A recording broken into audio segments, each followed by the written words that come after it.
Сайн байцгаана үзэгчдээ Netplay аппликейшнтэй хамтран үргэлж футбол Room podcast маань эхэлж байна. За энэ зууны хамгийн чухал, хамгийн халуун үйл явдал болох хөлбөмбөгийн дэлхийн аварга шалруулах тэмцээний талаар ярилцахаар бидний цугласан байна. За өнөөдрийн зочноор та бүхний сайн мэдэх комедиан Даби, за контент бүтээгч Амаржин, за хөлбөмбөгийн контент бүтээгч Расти хүрэлцэн ирсэн байна. За өнөөдөр бид энд болохоор энэ дэлхийн аваргын highlights бас шин зүйлүүд юу байна? Та бүхнээс хөлбөмбөгөө шимтэн үзэж гин үү, нойр хоолгүй бас цагийн хувьд бас ингэж таарж ах шиг байна те. Цаг бол хэцүү байгаа. Тэгээд нөгөө нэг ус болж байгаа да Европод ч юм аа ч болж байгаа дэлхийн аварга том тэмцээн шиг тухайн улсын цагаар амьдарч байгаа юм шиг болдог шүү дээ. Тэнгүүд энэ удаа ч бүр хэцүү. Ягаад тэгэхээр Хойд Америк ч айгүй өргөн төв байгаа даа шүү дээ. Мексик, Канада, Америкийн айл баруун эрэг зүүн эрэгт нь болж байгаа хоорондоо 5-6 цагийн зөрүүтэй 4-5. Тэгээд тэгэнгүүт ч тэр чинь хідэн ч улсын цагаар амьдраад байгаа. Тэгээд ганц ч биш байгаад байгаа байхгүй ядаж дээ. 4-5 цагийн зөрүү байна. Тэгээд одоо хамгийн ихний тоглолт гэхэд 12-1-ээс байхад хамгийн сүүлд өглөөдөр 12-оос ч байгаа шиг дээ. Яг мэдээж бүгдийг үзэхэд хэцүү байна гэхдээ. Шүн 4 цагийн тоглолт. Энэ юу гэсэн үг юм бэ? Яг ингээ амар өөгч биш болчиргаач биш цаг байгаа зү. 4-ийн тоглолт гэж юу гэсэн үг юм чи? Яг аваргуудын лиг үздэг шүн 4-өөс л үзээс Өөрөөр бидэртэй байж болно. Гэхдээ одоо ингээ 4-ийн тоглолт чинь яаж болдог вэ? Яг ингээ шүнжэнгөө нойргоо явах болчихж байгаа. Нэг юм сэрээд сэрх юм уу унтах юм уу гэдэг чинь амар сонирм байгаа даа. Аргентины ч гэсэн сая Капо Вердегийн тул 6-аас байсан. Тэнгүүч би хизээч 5 мав сэрж үзээгүй 5 унтдаг болохоор нөгөө кофе уух уу, бир уух болчихж байгаа. Тэгвэл тэр нь айгүй юу байгаа даа. Ер нь одоо технологи хөгжсөн үед тоглоомчгүй тий. Технологи хөгжсөн үед одоо өдөр мөдөр гаргадаг болно.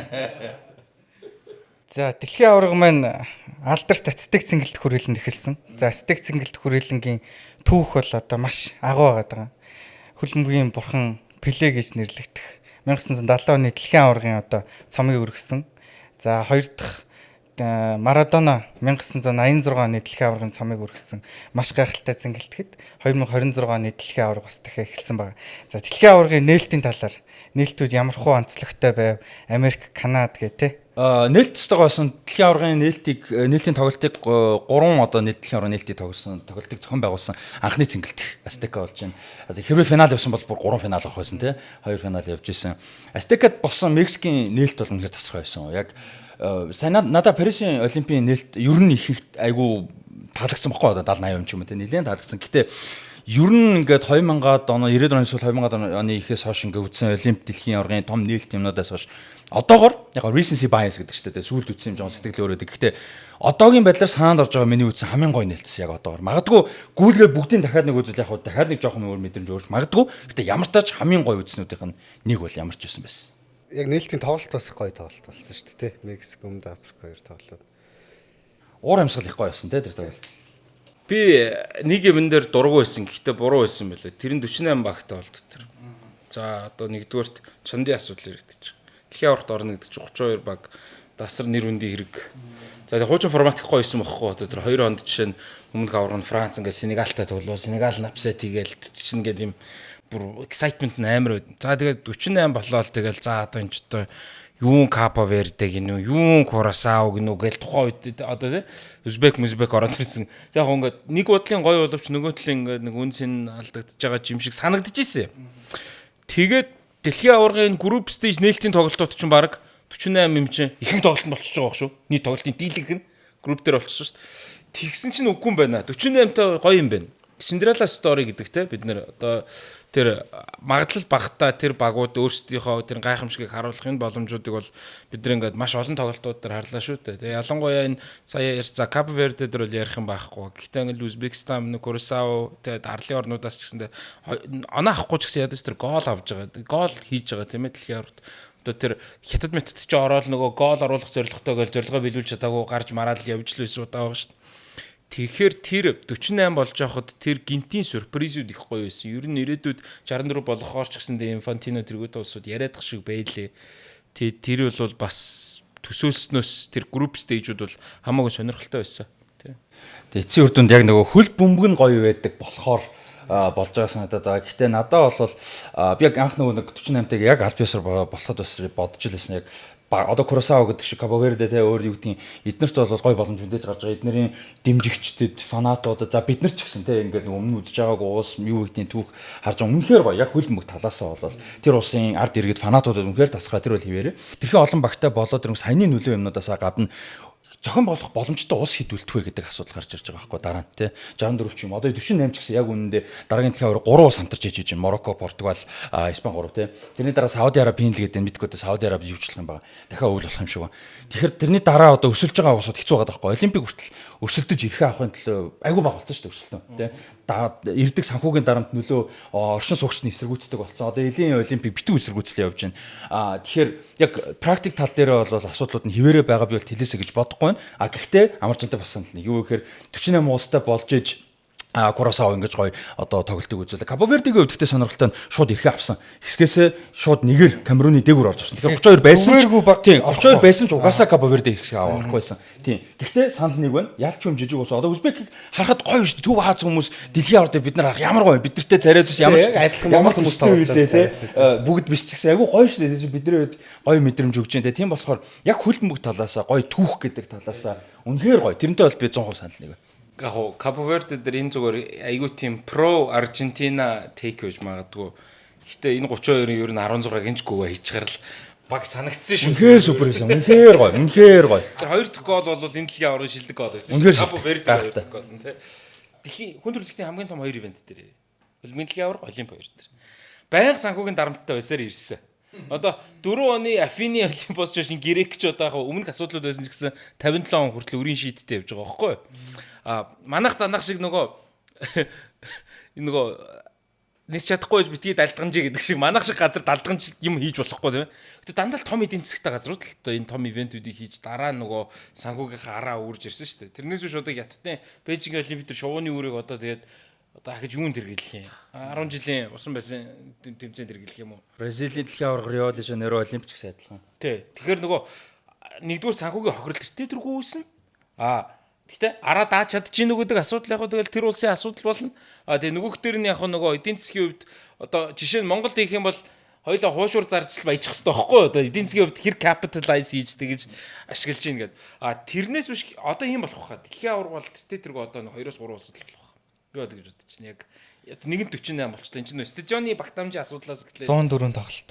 Тий. Тэгэхээр бид нар хүссэн үсээгөө би бол 64 болох байх гэж бодож байна.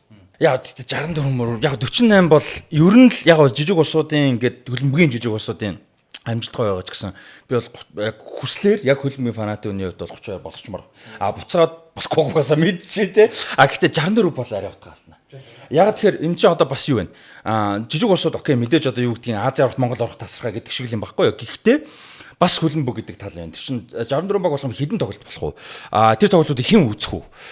Тэгээ зохион байгуулалт, дид бүтц те өчнөө одоо асуудал юмнууд. За энэ жил бол хэтэрхий политикл асуудал зөндөө байлаа. За тийм асуудал байхгүй байсан ч дид бүтцийн талаас, санхүү талаас өчнөө юмнууд бол гарах менеж хийх. Тэгээ тэрийг гол менеж хийх ус хэд байгаа вэ? Яг хамтрах. За нэг ус бол хийхгүй шүү дээ. Тэнгүүд хамтраад хийх ус яг хэд байгаа. 64 байхад сайн амарчингийн хувьд эсвэл та хоёр ч гэсэн те саанд орж байгаа хамтарч хийж болох ус хэд вэ? Яг 64 устай дэлхийн аваргыг хүлээж авч чадах ус. Нийтдээ нэг 15-аас 20 улс л байгаа шүү дээ. 15 хүрхгүй 10 л болсон. Ер нь яг чадамжтай. Бүр нийлээд шүү дээ те. Тийм 2-3-аараа нийлээ. Яг тэр нөгөө юу Twitter X дээр ингээд айгүй net тэрнүүд явж илээ. Би хувьдаа 32-ыг нь дэмждэг шүү заяа. Зүгээр 48 фан байлаа л гэж байна. Тэгээд 64 болох юм бол гэсэн чинь ингээд нэг юм баярлж байгаа мем байгаа байхгүй. Нөгөө өөр улсын өмнөөс сая Кабо Вердегийн бүгд өөр улсын өмнөөс баярлалаа шүү. Баярлж байгаа мем тавьчихсан. Тэгээд тэр нь тайлбар нь юу гэсэн чинь Испаноос орчуулсан тайлбар байгаа байхгүй. Мангар нэттэй ингээд юм юу твитүүд тэгс чинь нэг нь 64 болох юм бол гэсэн чинь Итали Epstein Island 2-0 тэнцүүлсэн. Жанр болсон ч Итали орохгүй гээл те. Тий. Эсвэл Epstein Island-тай тэнцэж бэнцээ тэгээд. Италид гэхдээ юу яасаа сүүл 2 дэлхийн аварга унжиж юу. Яг Италийн хөлбөмбөг одоо тэгээд өөрчлөлтүүд бас хийх бах. Сая юу яасан штэ. Нэгэн Итали яаж байгаа дэр нөө дэлхийн аварга өмнө нөхсгүүд мэдээж авч байгаа штэ. Тэр үеэр Итали 2 нөхсөг хийсэн. Тэрэн дээр бол бүтэн залуу бүрэлдэхүүн дооцсон. Ерөөсөө 17-8-аас 21-2 хүртэлх насны ерөөсөө хэний ч хинж сонсож байгаагүй зөвхөн академийн хүмүүс бүтэн яг үндсэн шиг штэ. Дуудаж бол 2 тоглолт хийсэн. Тэгэхээр яг мэдээж шинжилт хийх өгсөх юм зөндөө байгаа. Яг наадхан дээр ч асуу. Энэ нөгөө ингээл угаасаа Тони Тоти нөгөө Пир гарууд нөгөө шинжилдэггүй байсан шүү дээ тий. Тэгэхээр тэрний гор нь гарч байгаа болов уу гэж бодоод байгаа байхгүй. Италийн хувьд бүгдээр яг адилхан зүйл жишээ нь яг адилхан хувь тавиланг магадгүй Хорватын баг ч юм уу Португал ирээдүйд хүлээж байгаа. Энэ нөө шинжилгүйгийн хал кармаг үүрээд байна. Тийм одоо сайн англиш шүү дээ. Залуучуудын Европ яг насныхын англиг марчаад байна. 17 оноо 19 оноо. Ямар ч байсан сүүлийн 2 залуучуудын Европ хувиланд нь юу төрүүлсэн? Итали төрүүлсэн жишээ. Тэгээ тийм ч авьяас байгаа. Тэр чинь адилхан Португалтай өрсөлдөн, Испани, Англи, Франц тэгээ бүх авьяастай залуучуудтай өөр одоо бусад бас сайн улсуудтай өрсөлдөж байгаа залуучууд байгаа. Хөлбөмбөг бүрд чинь донтож байгаа улс. Зүгээр гол асуудал нь клубүүд болон тасалжуулагч байгаа байхгүй. Одоо нөгөө Аллегригээсээ нөгөө хідээсээ бас салах хэрэгтэй байна те. Тэд нар чи залуучуудаа тоглоулдаггүй юм асуудал юм зөндөө байна. Ямар сандаа сая Наполигийн энэ үлрэлт одоо 2 давтлагч нь гэмтэл Лукакугоос бүтэн үлрэл байсангүй хоёуланд гэмтээд залуу одоо давтлагч зээлээр явуулсан байсан товтлогчоо буцааж авчираад тоглуулад эхний 2 тоглолтод гол хийгээд Неаполчууд одоо бүүн баяруулаа ингээд Неаполитануудын баг ирээдүйд гэж ярьж байгаа. Тэр тоглолт нь хэдтэй тоглож байсан гэж байна. 23 та товтлогч байгаа юм. Тэгэн залуу товтлогч буцааж авчирлаа гэж ярьж байгаа. Одоо үед бол 23 гэдэг залуудаа орохоо болцсон тий. Яг одоо бүр супер залуудаа орохоо болцсон шүү дээ. Тэгэхэд тэр бол ингээд Италийн хөлбөмбөгт бас одоо ингээд залуу тоглогчтой ач холбогдол өгөх нь бага байдаг гэдэг нь харагдаж байгаа байхгүй. Яг байгаа мэрсэр байгаа. Гэтэ хангалттай биш үү гэдэг нь харагдаад байгаа тий. Харин тийм шиг нэг бүрэлдэхүүнээр 2 дэлхийн аварга дээр ч юм уу 3 дэлхийн аварга төрөөд ирэхээр унцтай юм л тий. Одоо Германы тэр нэг амар бүрэлдэхүүн чинь Солонгост хожигдоод хэсгээс мултиплууд чи юунаас мултарчлаа. Тэгээ одоо дээрэс нь Италичууд бас нөгөө нэг юм жоохон юу юмсод хуучин сүг юмс байхгүй. Ер нь үзэл бодлын хувьд, нийгмийн хувьд, соёлын хувьд хажууд нэргэн тойрны Франц, Испани одоо юу Швейцарын тэр шал өөр шүү дээ, прогрессив талтай. Тэнгүүд Италич тэрний одоо нөлөө жишээ нь юу вэ гэхээр би нөгөө нэг Италийн хөлбөмбөг, Испани хөлбөмбөгтэй аягүй ач холбогдол өгч хичээдэг. Тэгээ тэрэн дээр нэг ингээ харагдсан юм гэсэн чинь Сеск Фабригас үгүй л ерөөс өцөхгүй байна нөхдөд. Яг тийм шин юм авчираад байгаа байхгүй. Залуу байгаа тий. Гадаа тоглогчд. Яг гадаа тоглогч байгааг шүмжилж байгаа нь окей ойлгож болно. Гэхдээ ингээд нөгөө Италичуудын тоглолтоос өөр хөлбөмбөг үзүүлэх гэж ч юм уу хандлага нь өөр байгаа тий. Ингээд одоо манайх ч нэг юм ах дүүгийн нэг юм ядаргатай юм байж тээ. Тим Итали тийм байхгүй. Тэнгүү тэрийг нь эвдэж байгаа байхгүй Фабригас тээ. Нөгөө нэг хөгшин гараад байгаа шүү дээ. Аллегри нөхдөөтэй чинь ингээд нэг төвшнөөс харьцаад байдаг. Тэнгүү нөгөөд нь дургу. Тэгээ сая хоорондоо муудалцаад чи бүү юм золдон алдсан шүү дээ Аллегрихийн хоёр Фабригас хоёр. Тэгсэн чинь Аллегри чи өстө одоо юугаар хэлэх юм бол монголоор ярих юм бол чи юм уу бацаан юу гэдэг гэсэн утгатай юм ярьсан байгаа байхгүй монголчлог юм бол тээ. Яг нөгөө нэг юм ах дүү хөгшин яадаг идэг гэсэн юм тээ. Тэгэхээр тэр одоо энэ хандлага юм чинь бас юунд нөлөөлөд байгаа байхгүй хөгжилтөнд те яг зөвхөн Фабригасаар жишээ авж ийн л да. Гэхдээ ер нь бол тэр айгүй их одоо түгээмэл байгаа. Энийг эвдэж байгаа ганц хоёрхан л баг байна. Одоо Комо байна. Интер бол айгүй боломжийн тэр талаас Интер бол айгүй гайг байгаа. Милан айгүй гоё юужсэн. Тэгээ одоо буцаад Аллегри буцаад юм уу гэдэг ингээд нэг жоохон баларсан сүйл те. Тэрнээс бол нэг гоёсэн Стефано Пиолитай айгүй залуу тасалж удажтай залуу бүрэлдэхүүн төрүүлээ те. Тэрэн дээр бол үргэлжлэсэн бол гоёсэн тэгээ тэгж чадсангүй. Одоо угаасаа надад тэр хуучинсэг зан бас Германд тус мэрсэр байгаад идэм болов адилхан ер нь ингээ характер ч гэсэн тийм хөгжилтөө юм дургу тий. Ер нь одоо ер нь статус кво ус харагдаад идэв. Тийм шүү дээ. Одоо нөгөө Байернер л ингээл жишээ хад үлийн оноос манаас ч юм уу ингээл яг нэг хитэн гарууд нь байгаа л байдаг тий. Яг тэд нар хитрхийн нөлөөтэй хитрхийн их мэдлэлтэй мэдээж тэр хүмүүсийн агуу ч юм уу нөлөөг одоо юу гэдэг нь эргэлдэж байгаа юм байхгүй шүү дээ. Гэхдээ бас нөгөө шинжилэлт ч юм уу тодорхой хэмжээний өөрчлөлт юм байх хэвээр алдаж онох юм байх хэвээр тий. Тэгээд тэгж яадаг. Уулын Германы хөлбөмбөгчөнтэй ач холбогдол өгөөд 90-ад онд агуу муу явсныхаа хариу үйлдэлийг сайн хийгээд уг нь одоо тэр 14 оны гайхалтай бүрэлдэхүүн уг нь боссон шүү дээ. Тэгсэн мөртлөө тэрэнд хандсан юм уу одоо яасан тэрнийхээ араас үргэлжлүүлж чадаагүй байгаа байхгүй. Тэгтээ юу юм биш үү? Одоо за Солонгосын хөлбөмбөгийн удирдлага дээр catch up хийж байгаа. Бүр ерөнхийлөгч нь хүртэл тэр investigation явуулж байгаа чинь би одоо за одоо ягхтай нэг бомбоо аваад алдаал Мексикт хожигдсон шүү дээ гэж бодож байгаа. Цаана бас амар процесс байсан юм байл шүү Тийм, дээ. Солонгосын хөлбөмбөгийн холбооны ерөнхийлөгч угаасаа айгүй шүүмжинд өртөг байсан юм байна. Тэгээ Хоминбог товчлох нь товчлох гэнэ. Одоо томилох нь айгүй том шүүмж дагуулсан юм байна шүү дээ Солонгост бол. Бид нэр л яг мэдгүй гаднаас харахад нөгөө домог том юм байна л гэж бодож байгаа тийм. Тэгсэн чинь энэ өөрийнхөө үнийг томилчлоо. Өөрийнхөө yes man яг манайхан шиг юм шиг. Тийм, ерөөсөө өөрийнхөө үнийг томилсон юм байна. Тэгээ Хоминбог ч нь ер нь бол тасалжуулагч мундаг карьер байхгүй. Тиймгүй ингээд дэлхийн аваргатад энэ бүрэлдэхүүнийг одоо Сонхимын, Хуан Ичан одоо хин бэд Икангийн гэдэг ийм супер багуудад тоглодог, супер туршлагатай, супер тасалжуулагчны дор тоглодог хүмүүсийг Хоминбогоор яанадаг бол болохгүй гэдэг шүүмж аль дээрээс явсан юм байна ууг нь. Тэгээ тэрэж яг бид нар мэдэхгүй юм чинь тий. Наадах чинь нөгөө 10 онд нөгөө Месси Марадонагийн ганц гол хийгээгүй дэлхийн аварга шүү дээ тий. Рикелмег авч явдггүй, Месси гол хийдгүү тий. Марадонаг томилдог бол өөр холбооны асуудал. Тэр чи яг нөгөө хинч хинийхээ үгэнд орохгүй. Тэгээ Марадона айгуулт гэсэн бах те. Аль намайг наана тавьдаг. Нөгөө Аргентинчууд Марадонод үг хэлж чадахгүй. Мессигийн хойч үгийг сонсохгүй байгаа шүү дээ. 10 онд бол тий. Тэгээд нэг юм базах гар хэрэгтэй байсан баг. Тэгэл одоо яг яг наад бүх асуудал чинь би бол Аргентин дээр ингэж харж байгаа байхгүй юу. Ингээд юу 20 дүүнийхээ бүрэлдэхүүний 18 нөгөө дэлхийн авраг авсан сая 22. Тэрэн дээр болохоор би жоох өөр перспектив. За тэгээд яг би болохоор ингээд харьцангуй за энэ бол ингээд experience мөртлөө гайгүй баг гэж харсан. Сая зүгээр Капо Верде дээр тоглож байгаа бол 2-3-аараа хилаагаад унцгаар нь шүрэн зүрүүсэн татаад зүгээр тэгж татсан. Яг би тэрэн дээр зөвхөн хэлж байгаа шалтгаан нь болохоор 22-нд анхнаас аягүй залуу бүрэлдэхүүн төрүүлсэн байхгүй. Тэгээ одоо тэр бол арай өөр л байсан. Яг Месси, Отоменди гэдэг ч юм уу мэдээж насны явцсан ганц хоёр тоглож байгаа. Гэтэ яг 22 оны бүрэлдэхүүний насыг харахад маш залуу бүрэлдэхүүн байсан. Тэгээд тэднэр нь одоо туршлагаж байгаа. Дөнгөж 30 гарч байгаа эсвэл дөнгөж 30 төгсөж байгаа орж иж байгаа. Би зөвхөн тэрэн дээр л тийм ээ. Гэхдээ гэж бодсон чинь заяа. Капо Верде дахиад 10 минут тоглосон бол тий тэр тоглолт бүр Капо Верде ямар амар шахсныг харуулж байгаа байхгүй юу тий бүр тэр бүрэлдэхүүн чинь дандаа 90-120 минут асуудалгүй тоглолдог тоглогчд шүү дээ сонирн биш тий тэгэхэд тэднэрийг хялааж унтал тоглож байгаа гэдэг бол Капо Верде бүр үнэхээр одоо бүр тулгарсан байгаа тий тэгээд одоо Египт бол бүр амар юм нягт хамгаалттай атлетик баг шүү Мо Салагаар ингээд манай үнчмс нэг хөлтөөл тоглож байгаа юм шүү дээ бусд нь бол Египт бол би бол маш ивгүй юм байна. Нөгөө энтлийн дрог харахаар шүгэн дөрөв хүртэл гайгүй явчих юм шиг харагдаад байгаа байхгүй юу? 8 Швейцар мцартаа ч юм уу харахаар ихтэй үгүй шүү. Аргентин бол маш ивгүй. Тэр 22 оны дэлхийн аваргаар сонин тэгдчихэд тэр үйлрэлтэ Дибала ч амар байсан шүү дээ. Тэгээ нэг ч гараагүй шүү дээ.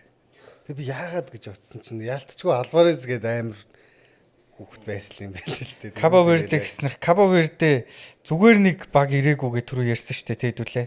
За Испантай тоглосон тоглолтын дээр хоошо нэлээд сууж тоглосон. Тэгэнгүүт бусад багуудын одоо жишээлбэл Аргентин дээр гэх юм бол нэлээд шахсан шүү дээ.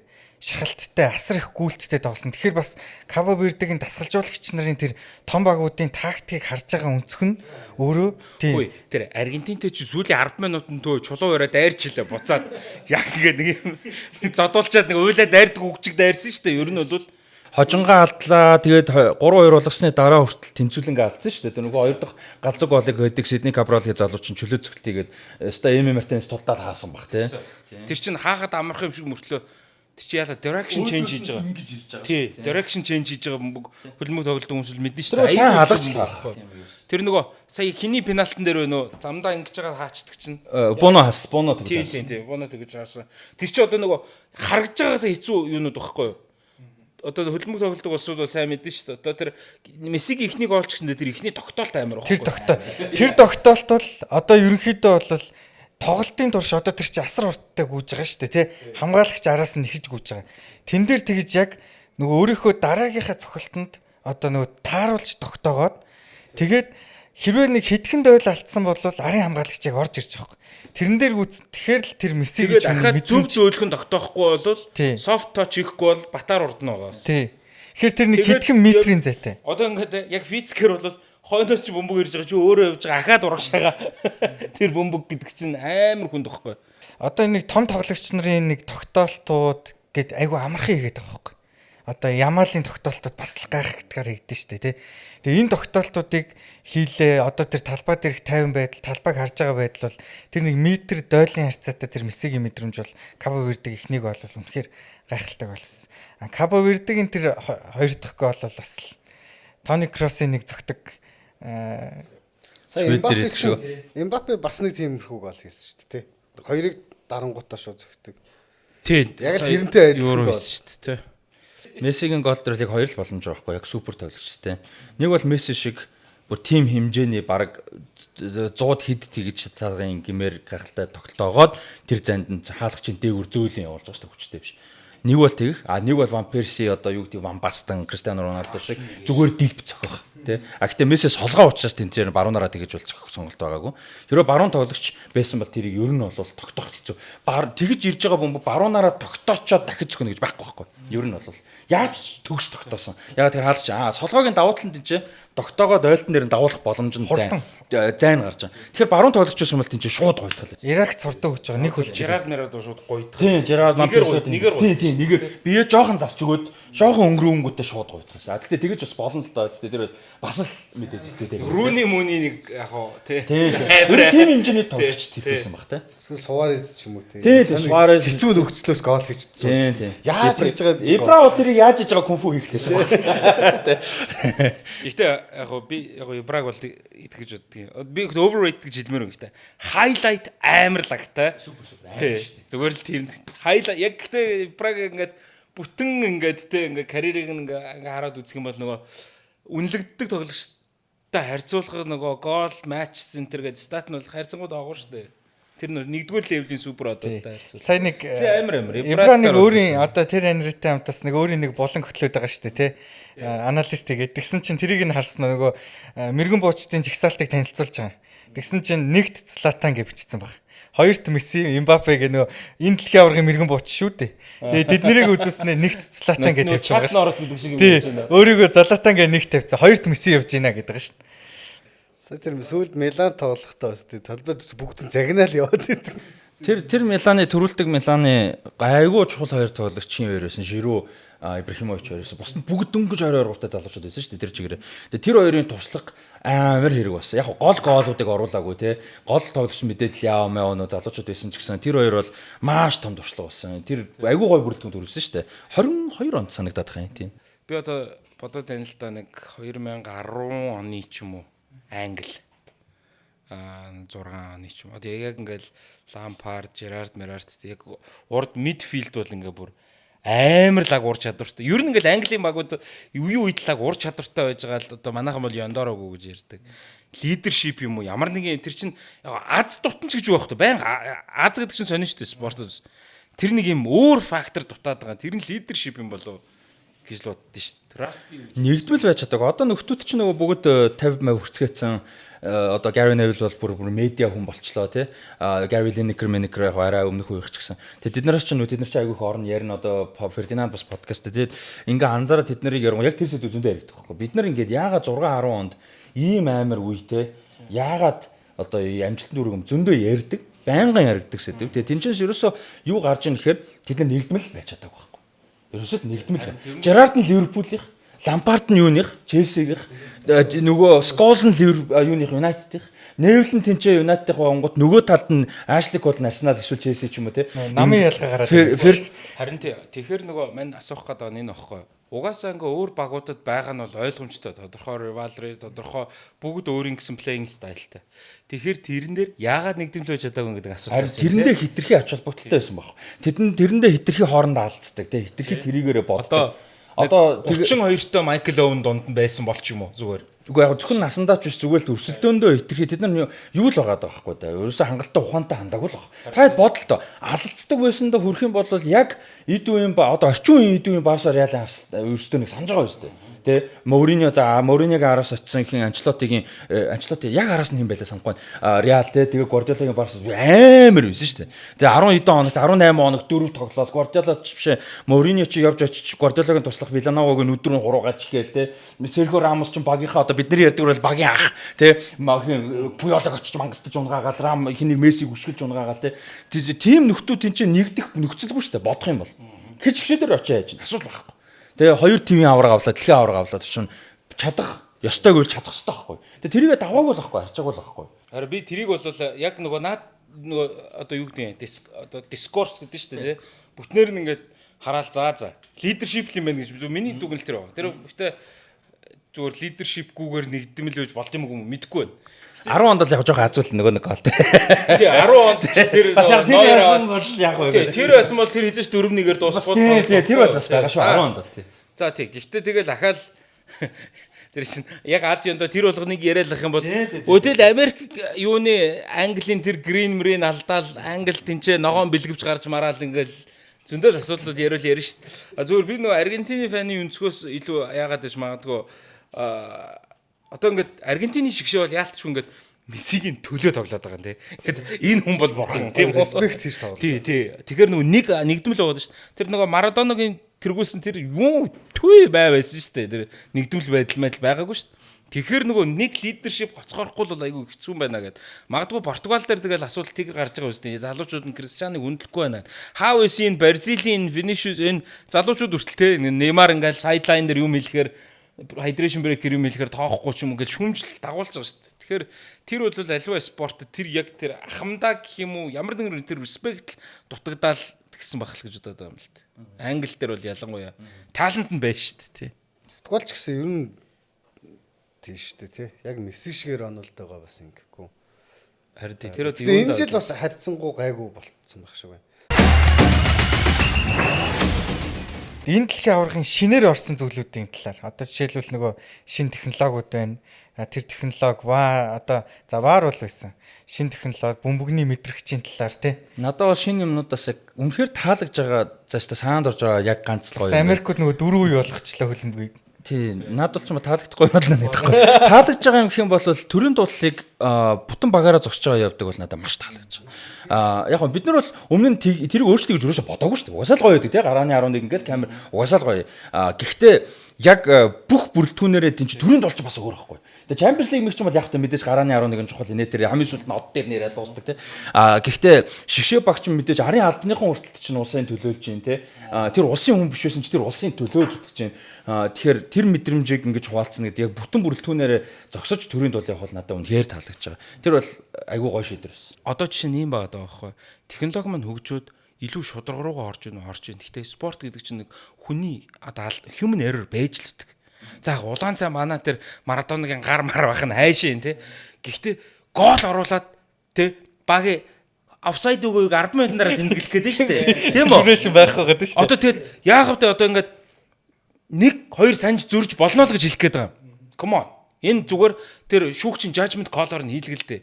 Тэр Хорватын тэр бөмбөг тэр чип мипээр харж яах гээд байгаа юм. Тэр ингэдэг байхгүй. Сагсан дээр байна шүү дээ. Би сагсан дээр ярихад яг ингэж технологи маань хөгжөөд бөмбөгтөө тоглож шүү дээ.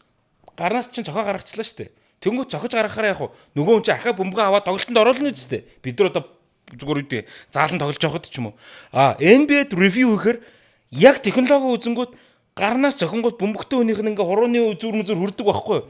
Энэ технологи яг тэр Майкл Фелпс тэр гоё ашиглаж болно шүү дээ. Тэр яг миллиметр ингээ хөлбөмбөг дээр хитрхий тэгчгээр одоо бид нар ч гэсэндээ үзэж байгаа л гол ороод нэг 50% тэмдэглэлтэй байгаа зү. Офсайд юм уу юм уу? Тоглогч нар нь хажуудлын шүүгч рүү гүйж байгаа зү.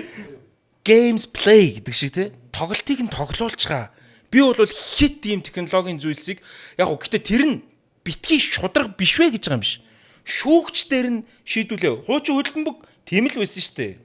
Тэгэл яг уу Лампардын гол мол хэрүүл дагуулаад тэгэл хэрүүлтэй уруултайгаа контроверситэйгээ үзье л та. Яг гол одоо шин голын технологи бол яг технологиг зөв хэрэгжүүлж оруулж байгааг нэг жишээ байхгүй. Яг ганц нэг Премьер Лиг дээр урчнагийн үйлрэл дээр үлдээ нэг Астон Вилла унангаа алдчихсэн чинь юутэй тоглож байгаа гол лайн ажиллахгүй нэг тийм болсон.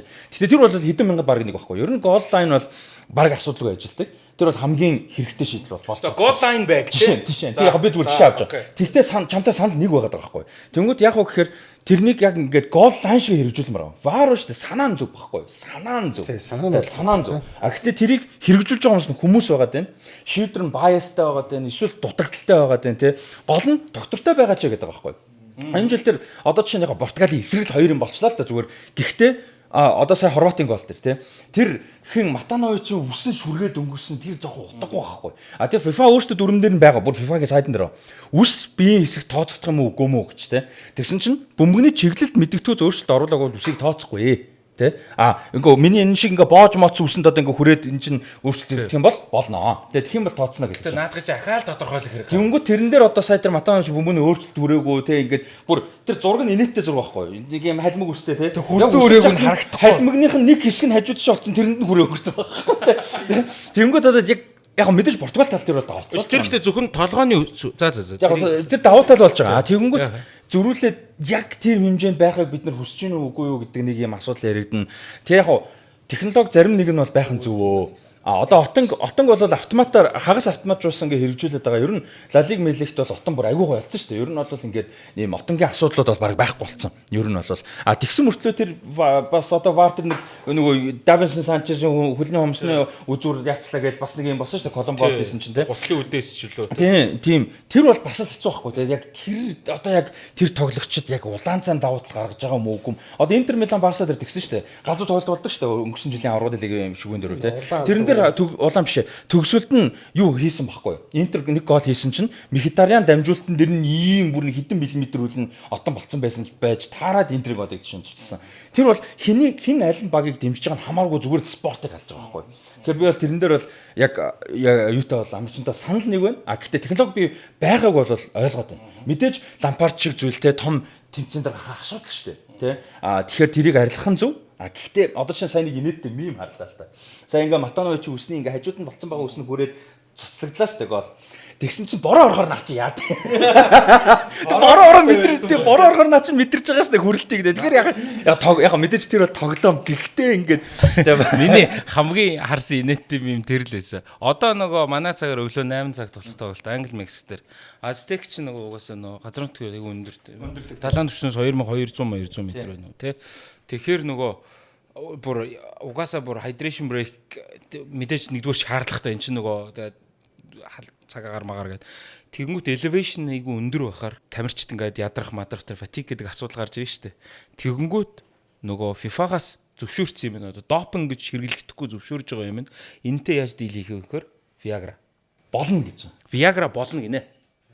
Тэр чинь одоо нөгөө ядралтанд одоо юу байж байгаа вэ? Зүрхэнд одоо тий. Анх нөө зүрхэн зориулж гаргаал. Тэгээд цус мус юу лээл тэр доор тийм үү? За, Viagra хэрэгэлсэн гусчихсэн тэгээд нөгөө хүн ингээ офсайд болчихвол нөгөө реплей харсан чинь тий.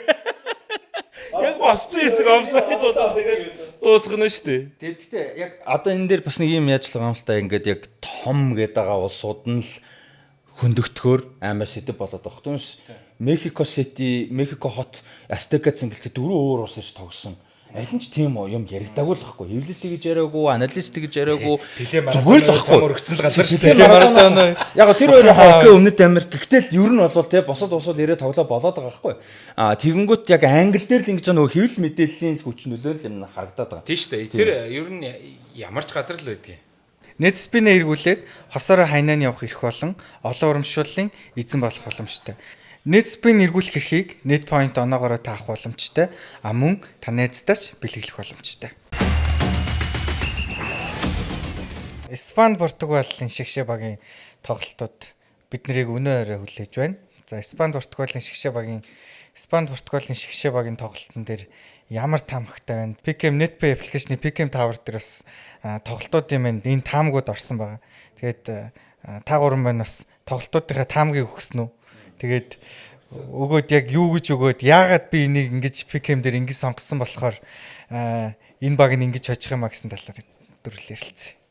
За дабыг хэвд. За би болохоор Бэлэг Америк хоёрыг болохоор Америк нь хожиж чинь гэж бодож байгаа. Гэхдээ энэ бол бүр финалтыгаар шийдэх магадлал өндөртэй л тоглолт гэж хараад байгаа шүү дээ. Бэлэг бол яг өмнө жилүүдээсээ бас нөгөө айхтар нөгөө биелэг бас биш байгаад байлээ. Тэгээд Америк эсэргээрээ маш сайн мэд. Дээрээс нь нутаг дээрээ байгаа гэдэг юугаараа гой залуучууд ихтэй юм лээ. Тэгэхээр энэ ер нь бас нэлээд л юу л гол ихтэй. Тэгээд ер нь тэнцээд пенальти юм уу экстра таймд л шийдэгдэх тоглолт баг гэж бодож. Тэгээд яг Америкийг л цаашаа гэдэг тавьсан байгаа л да PKM дээр. Испани, Португал дээр яг би PKM дээр болохоор Хорват, Португалыг хожно гэж өгсөн. Тэгээд Хорватын шигшээ баг зүгээр ер нь бүх фактор нь тэнцүү санагдаа. Хорват нь арай overall багаараа илүү болов гэдэг таамаг байсан. Гэхдээ би бол хувьдаа бол Cristiano Ronaldo-г тэр Португалийн шигшээ багч тэр аль болох хол явахыг хармаар байгаа. Яагаад тэгэхээр би greatness гэдэг зүйлийг дэмждэг. Бас давхар тийм ээ. Энэ нөгөө хувь хүний ч юм уу альва багийн авалсан фэн үж болно. Гэтэ хамгийн эхлээд спортынхаа фэн байх хэвээр. За үнэхээр өстой нэр миний зурсан зургаар үлгэрээр болдог бол Месси Роналдо хоёрын финал тоглолчмаар л байна л та. Тэгээ хизүүлдэ. Одоо бол би бас Португал талдаа одоо таамаг бол байх гээд байна. Төрүүллийн авраар бараг 3-3-аар тэнцлүүнэ ирж байна. Тэр чинь 18 он баха. Роналдогийн хэтрик гэдэг. Хэтрик хийдэг 18 он биз дээ. Тийш дээ. Бүр тийм билүү. Пөөх 8 жил болчихж байгаа лөө. Роналдо хэтрик хийдэг. За тэгээд ямар ч байсан энэ тоглолт бол шүгийн 16-гийн хамгийн гоё тоглолт болох болов гэж бодож байна. Америкийн тоглолтыг асуувал би дандаа Америк талтай л өгнө. Ер нь бол дээрэс нь ер нь бүх цаг үеийн түүхэнд Америкийн ийм шигшээ байгаагүй байх гэж бодоод байна. Маш өндөр хүлээлт бол байх байх. Яг би бол Америкийг энэ үрээ дуусгуулаа гэж зүгээр бодож яг хожигд гайхгүй. Энэ бол юу гэдэг нь бүр Бельгийг тийм хол тасрах илүү гэж байгаа биш те. Хожигд бол гайхгүй зүгээр. Гэхдээ Бельг ерөн бүх тал дээр илүү байх болов гэж чинь. Туршлага илүү, авиас чадвар илүү хэдийгээр одоо юу гэдэг нь бидний нэг алтан үе гэж нэрлэжсэн 18 оны дэлхийн аварга мөнхөрл авдаг Бельг биш ч гэсэн Энче де Бройн гэж те. Энче де хим байж гэн Шарлотт Кетелер метлер гэдэг юу гэдэг нь өчнөө сайн докумако бүрэлдэхүүн хамаагүй илүү, туршлага хамаагүй илүү, хамаагүй том хэмжээнд тоглоод сурцсан тоглогчтой. Тийм болохоор арай илүү гарах юм болов уу гэж бодож байна. Нөгөө талд гэхдээ амаржин хэлдэг бас үнэ юу Америкийн шишээгийн ер нь бол дэлхийн аваргад орж исэн түүхэндээ баг хамгийн дэжгүй бүрэлдэхүүн байх. Гэхдээ нэг сони юм харахаар дандаа таньдаг нэрнүүд бүгд нэг унж байгаа тоглогчтой. Айгуу залуу мөртлөө унж байгаа. Дээс амар суртаа гарсан байхгүй унж байна тий. Малик Тилман яг одоо бол дэлхийн аваргад дайжгүй л да. Гэхдээ яг үндэ хүлээлтэнд хүрж байгаагүй. Одоо л гой тоглож байна. За Пулисик үнэхээр шгшээд багта тултаа сайн тоглож байна тий. Тимоти Виа супер гарч ирээд бас байхгүйсэн. Фоларен Балогон бас айгуу залуу супер потенциалтай гэж яриад бас ер нь тэгээд нэг яваагүй. Ер нь Юнус Муса ч гэсэн бас тэгсэн бас байхгүй. Вестern Маккени энэ үйл айгуу сайн байсан. Тэгээ ингээ харах юм бол ихэнхдээ айгуу авьяаслаг залуучууд гарч ирэл тэр хэмжээнд хүрээгүй нөхдөд дандаа байгаа байхгүй. Ихэнх нь. Тэгээ яг энэ дэлхийн аваргаар сайн тоглож байна өмнө. Гэхдээ зүгээр миний хэлэх гээд байгаа нь яг энэ хэмжээнд тулгаар Бэлэг шиг туршлагатай бүрэлдэхүүн тулгаар тэр нь одоо илрээд арай дутах болоо даа л гэж бодоо. Тэгэхээр би нэг тийм 60-40% тал байгаа байхгүй. Би жоохон буруу харсан уу? Эсвэл Лукаку жоохон бондгор харагдаад ийсэн үү? Нэг л Лукаку энэ үйлрэл ер нь фитнес хэцүү байгаа шүү дээ. Чаавс юу үйлрэл ихлээр өвдөгний айгүй хүнд гэмт авсан. Тэгээ бүтэн үйлрэл ер нь тоглоогүй. Харсан чинь нэг л Бэлэг бас өөрөө довтлогчийн сонголт айгүй хэцүү байгаа байхгүй. Тэгэхээр нөгөө Лукаку маань ирэхээс бас ирээд талбай дээр бас үзүүлэх нөлөөгөө гаргах нь зүйтэй гэж Бэлгийн хувьд бол үзэж байгаа. За сүүлд бас Бэлэг маань тоглолтын дээр бас айхтар камбэк хийсэн тий. Одоо бол Бэлгийн хувьд бол илүү сэтгэл санааны хувьд ч юм уу за туршлагын хувьд бол миний хувьд бол бас Бэлэг талтай байгаа. За Испани, Португал гэвэл би бол Барселона клубын үнж фанат байгаа. Тэгээд тэгэхээр нөгөө Барселона клубын фанатууд ч нэг юм хоёрдмал байгаад байдсан шүү дээ, тэ? Аргентин, Испани гэсэн. За тэгэхээр тэр утгаараа миний хувьд бол Испани шгшөөгийг цаашаа шалгараад Роналдо миний энэ хүрээд аялал нь дуусах нэг уу гэдгийг бас. Харин тий бас яг нэг бодлын нөгөө юу гэдэг л дээ. Одоо poetic гэдэг чинь юу гэх юм дээ. Гоё нөгөө ийм тий одоо гоё ийм үлгэр домог шигээр ингэж дуусч болно л доо. Одоо Роналдо магадгүй Ламин руу одоо юугаа бамбраа өгөөд тийм ээ.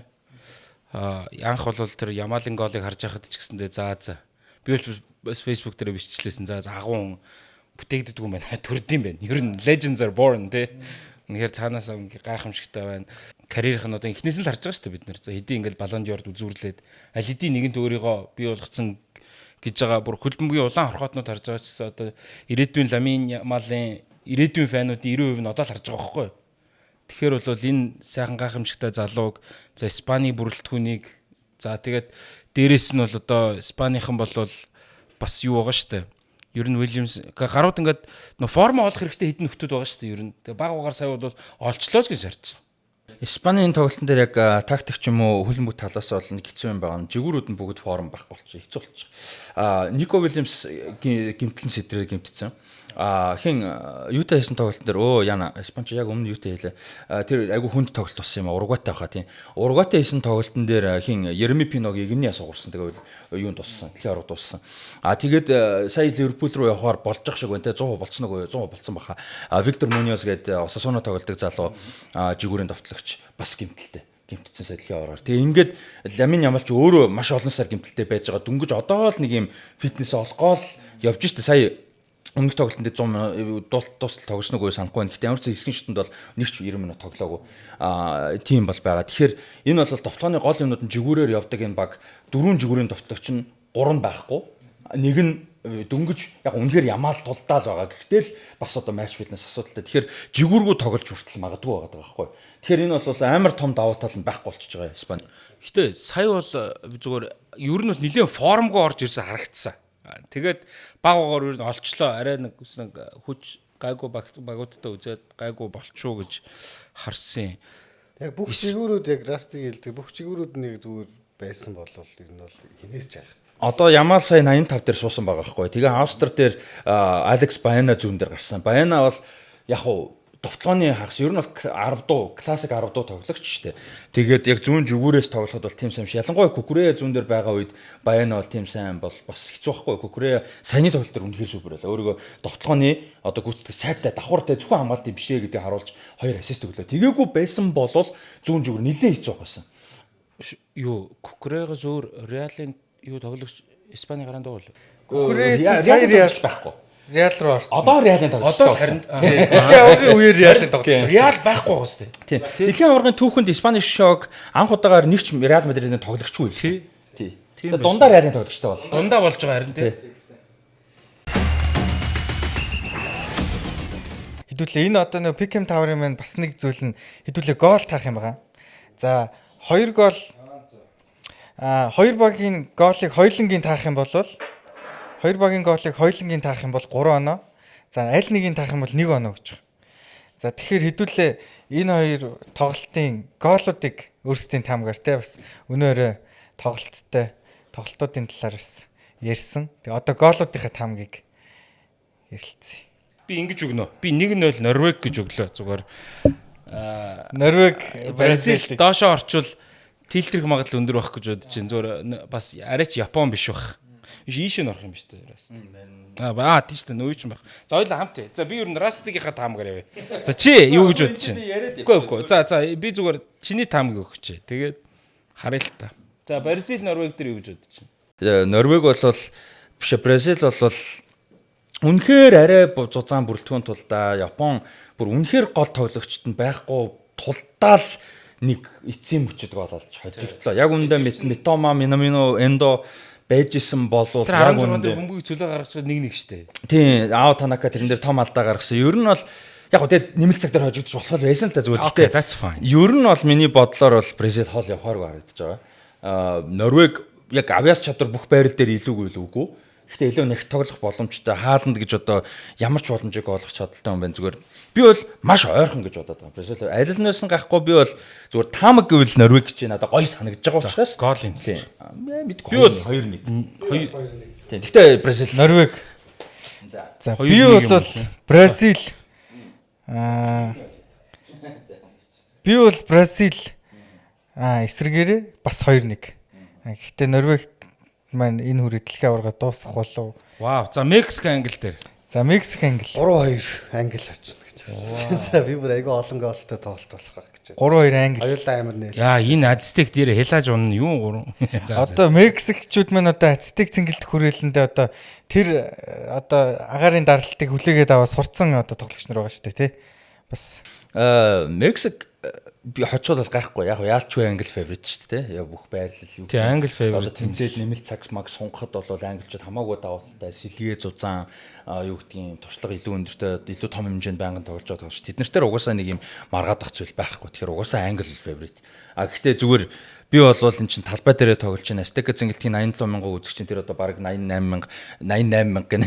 87,000 86,000 баг мексикчүүдийн чинь ойрлон тий. Тэгээд тэр өндөр мөндөр инээтэрэгээл агуу олон юм зүгээр яг Мексикийг бол хожижвол бас одоо юу гэдгийг гоё сонирхолтой үзүүштэй гоё шок болох юм болоо л гэж бодож байна. Англи хожууд бол мэдээж фаворит. Тэгээ би бол зүгээр таамаглыг үйл надад гоё санагдаж байгаа учраас түрүүний хийсэн шиг Мексик л гэж. Гэтэ энэ бол аль ч талтай байсан олон голтой тоглолт болохгүй гэж бодож байна. Би буруу байвал бүр гоё байна. Олон голтой болоод бүр гоё үзэхэд. би бас олон гол орохгүй энэ 1-1 ч юм уу альсгүй бол нэг-нэгээр илүү цаг сунгасан тоглолт болох болоо гэж бодож байна. Ягаад тэгэхээр энэ амаргүй одоо гэртээ хийж байгаа тоглолт байгаа. Дээрээс нь маш зузаан бүрэлдэхүүнтэй английн шигшээ баг Мексикт очих нь шүү дээ. Тэгэхээр миний хувьд бол 1-1 английн шигшээ чинь нойргүй очих байхаа да. Юу нь хэцүү байна л да. Нэмэлт цаг сунгах юм бол англи бүр илүү том давуу талтай. Ер нь бол Мексик хожино гэвэл үндсэн цагт хожино л гэж. Тийм. Би бол тэгж ягаад гэвэл сунгах тусам зузаан бүрэлдэхүүнтэй учраас тэгээ туршлага нь илүү яалчгүй л да авьяас чадвар туршлага илүү шүү дээ. Тийм болохоор тэр нь удаан явах тусам гарна. Одоо Бразил Япон шиг байхгүй. Би бол эцэст нь гол алдаж хожигдсон ч гэсэн яг үнэндээ Ао Танака цэвэрлсэн байжгаад нэмэлт цаг сунгасан бол яг үнэндээ Бразил нэмэлт цаг дээр хожиж. Оо юу шүү дээ. Ер нь одоо 16-д орсон багуудыг харах 32 дандаа 85 6 дээр байгаа шүү дээ. Тийм. Яг эцэст нь яалчгүй дуусаад байгаа. Ер нь ингээд би бол тэгжил харах дуртай. За 80 дахь минутаас хойшоо ер нь хөлбөмбөг эхлэх гэж шүү. Ухаанда тэр ялангуяа тэр том багууд чинь бол ер нь бүү ээлж жагаад нэг товтлоо шүү дээ. Одоо манай Аргентин бол тийм шүү дээ. Бүү ээлж жагаад яг нэг л яана. Тэгээ тэрэн шиг Растигийн бас хэлж байгаа үнэн. Тэгээ үнэхээр 30 минут сунгаад ингэхэд бол том багууд чи эхлээд бол ер нь ихний хагас магастай илүү ингээл хараал суугаал формашныг нь харж марсан байдалтай л байдаг шүү дээ. Олон голтой тоглолтууд хасагдах шатныхаа үдээд сюрприз болоод олон голтой тоглолтууд болох болтугай. Бэлэг Америк явж арай олон голтой болж магадгүй эднэр дундаа арай жоохон левел ойрхон юм болохоор би бол зүгээр нэг 2-1-ээр бэлэг 3-2 ч юм уу тий. Америк айгүй сайн үзэх байх. Америк бол би муу тоглож ерөөсө бодохгүй байна. Их сайн тоглоод гэхдээ эцсийн үр дүнд арай бэлэг илүү байх юм болов гэж л таамаглаад шүү дээ. Пенальт байдаг ч юм уу, гуртаа чухал пенальт хаадаг ч юм уу яадаг ч юм тий. Нэг тиймэрхүү яг тийм нарийн юм зүйл дээр л давуу тал нь гарах болов л гэж бодож чинь тий. Германд бол дутсан зүйл нь тэр байсан шүү дээ яг үүндээ Парагвай дээр тий. Португал Испани дээр гоолуудын юг хэлээг байгаа. Роналдо гол хийх үү? Тооны харьцаа хийдэг байх вэ? Португал Испани дээр арай Роналдо гол хийх бах. Нэг удаан чирн гараан тоглох болов гэж бодож байна. Роналдо 1 гол хийн. 2-2-оор дуусна. Цаг сунгана. Пенальт гарна. Тэгээ Португал пенальт гарах юм бол би бол дандаа андердог талдаа өгчмөр үдээ. Тэгээ Португал сүүлийн цохилтыг Роналдо алдна. Тэгээ эдгээр чинь одоо нөгөө Роналдог сүүлд рүүгээ цохиулж болохгүй гэдэг гашуун туршлага шүү дээ. Цохиж амжихгүй байгаа байхгүй юу?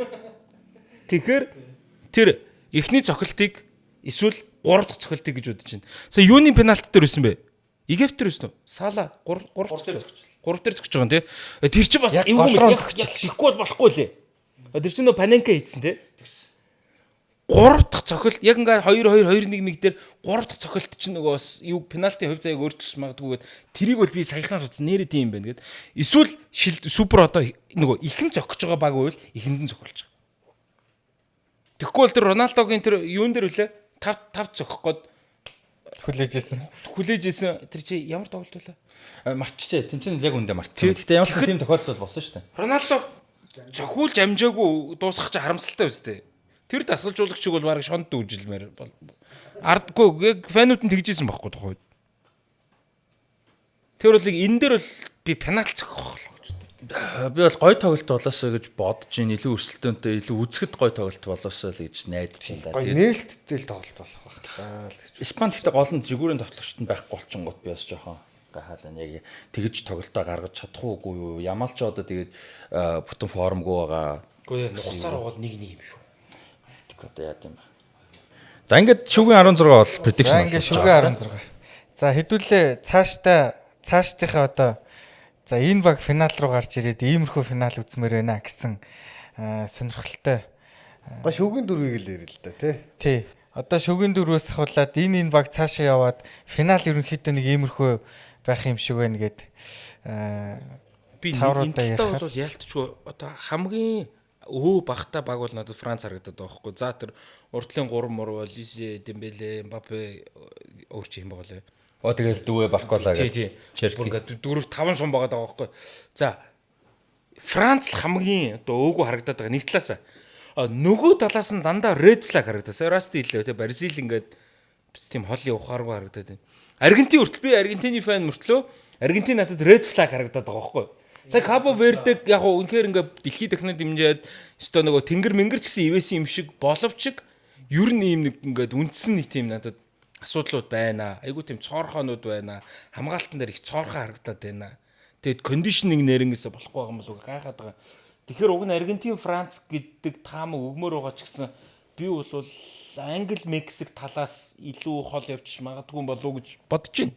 Би зүгээр ингээ мөрөөдөл шимдэ одоо юу гэдэг зүгээр ингээ гой үлгэрийн стори гэдэг шиг бодох юм бол одоо энэ Колумб, Норвег, Мексик те Бэлэг, Америкийн нэг нь магадгүй Марокко эдгээр финал манаас гармаар байна. Ийм юм илүү гоё надад санагдаж. Яг үндэ Мексик, Англи гусчмаар байна те. Норвег, Бразилийг гусаад за Египт, Аргентин одоо Колумб яа гэм мэдгүй. Гэхдээ тэнцэнээс Колумб болом Швейцар гараад те. Тэнцэнээс Америк, Бэлгийн нэг нь Испани, Португалаа хойж ингээд Португал тэхгүй мэдэж байна. Гэхдээ зүгээр миний зүгээр хэлэх гээд байгаа юм юу гэхээр гоё сторинууд хармаар байна. Тэгээ гоё тоглолтууд хармаар байна. Тэгэж зүгээс яг prediction ингээ хийхээр яг үнэндээ тэгэл Испани, Португалийн нэг нь яаж ч утсан гэсэн Америк, Бельги угаасаа очих нь ойлгомжтой. Бразил, Английн нэг нь угаасаа тэгэл гарч ирэх юм баг тодорхой. Тэгээд тэр хоёрын нэг нь за бараг л англи шүгэн дөрөв нь ойлгомжтой шүү дээ. Тэнгүүд Аргентин байх уугүй юу гэдэг юм яригдан. За тэгээ англи, Аргентин тоглоомод магадгүй англи арай фаворит байх. За тэгээ Испани мэдгүй одоо юу гэдэг юм биш одоо Франц англи финал болох гэдэг юм. Мэдгүй нэг иймэрхүү болох гэдэг байгаа байхгүй яг зүгээр ингээ хүчийг харах юм бол. Гэхдээ та харж ирсэн үү? За одоо заах шүгэн дөрөв тэр 18 онд бол Хорват финалдж байгаа бах. За тэгэл 2 онд бол Турк, Солонгос шүгэн дөрөвт тий.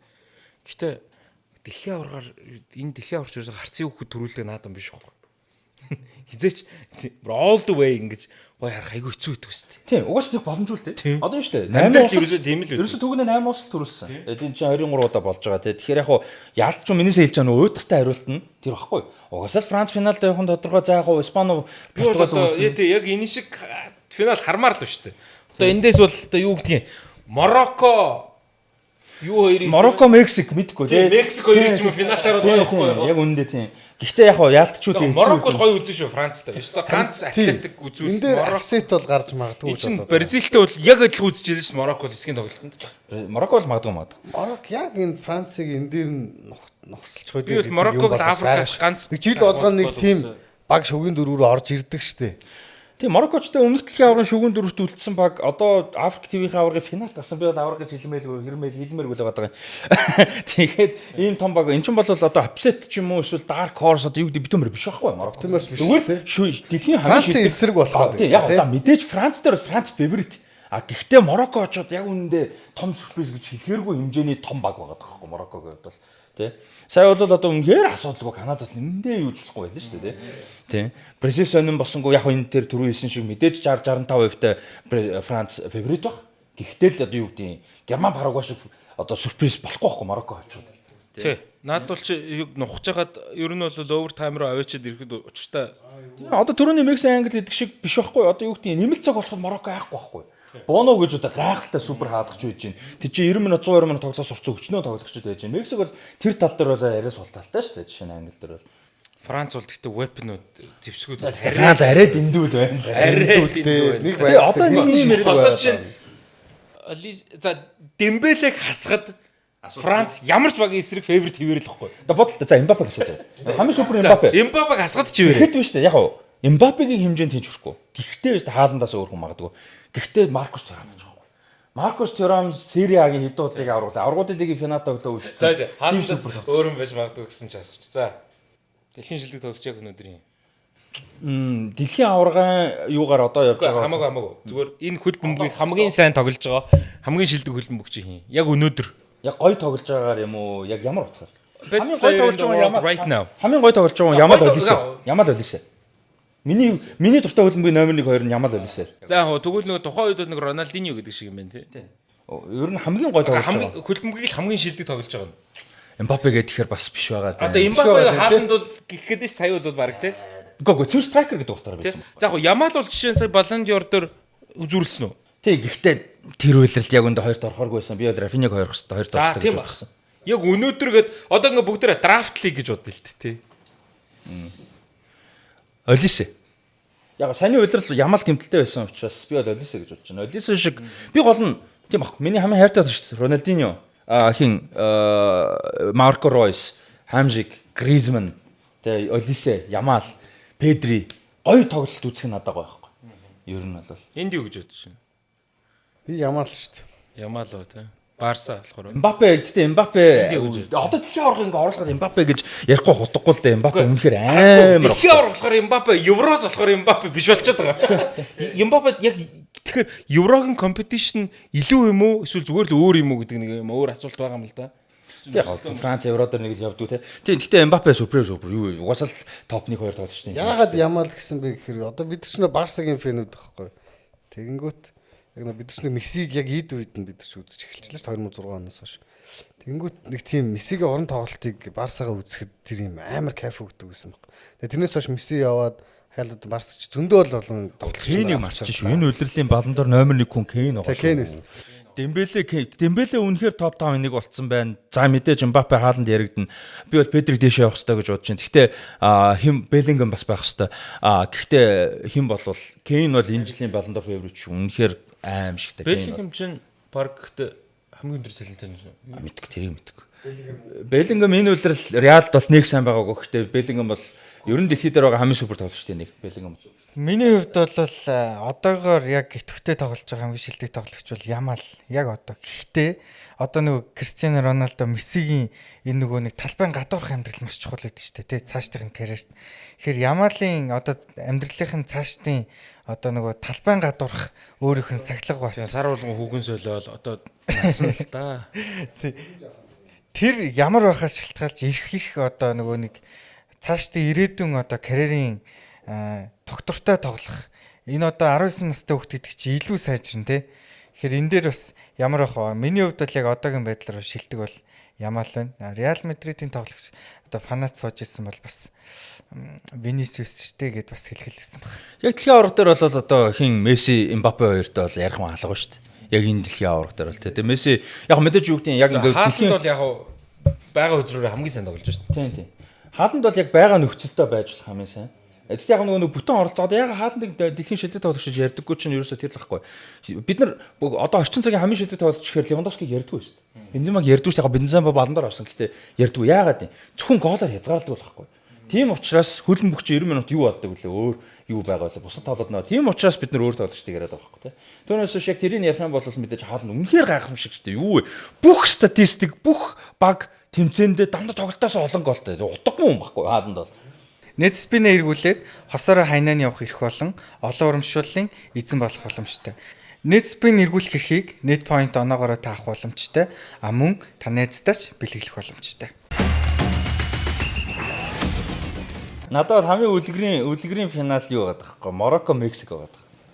Хамгийн үлгэрийнхэн шүү дээ. Тэгээ хэрвээ энэ финал хараа Солонгос цаашаа гэр байхгүй шүү дээ. Одоо энэ чинь сүүлийн тоглолт.